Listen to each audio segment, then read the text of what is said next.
أنا جاي الشعب جاي ير يوي رجع الضمر وحنو ديارنا هاي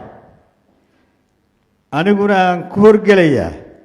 إن عندي جيجا هي النفط يدا كود دفاع عنه كل كسمال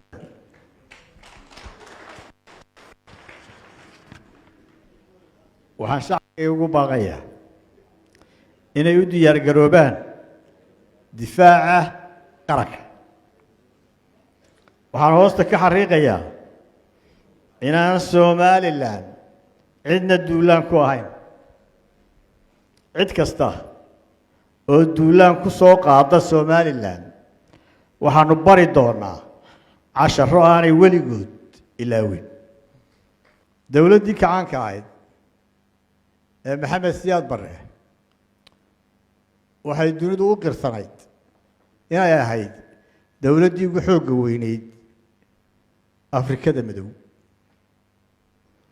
bal Soomaalidu hay isweydiiso xagii ku dambeeyay dawladdii Maxamed Siyaad Barre waxaan isleeyahay dawladda xabaasheedii Hargeysa ka qodan tahay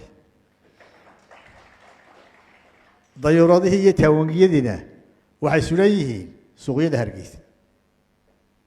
هتفاوله مركي وجودا بيسي سياد برهلا هذلي مركو إذا ما دي كسور لمي هرجيسة هي برعو وحكويري كان دبابة دي حراي أنا ونوح الله بالحسن وما أنت كان دبابة دي حراي أنا هو لا سعانات دولان كمي waxaase ku kabayaa arintaas sheekadan ninkii hogaamiyihii saddexaad ee Itixaadka Soviet ama Soviet Union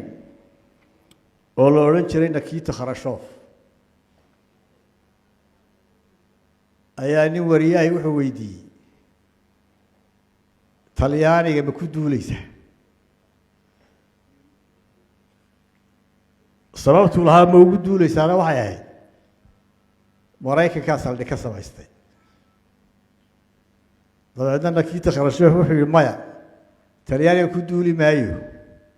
laakiin meel kastoo saldhig Mareykan ku yaalo waanu ku duulaynaa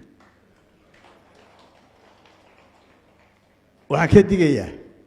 inay laascaanood noqoto meel lagaga soo duulo Somaliland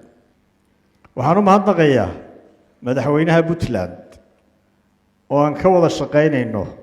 nabadda iyo xasiloonida gobolka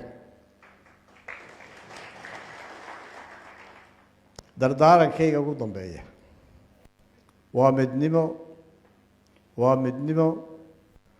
midnimo waa difaac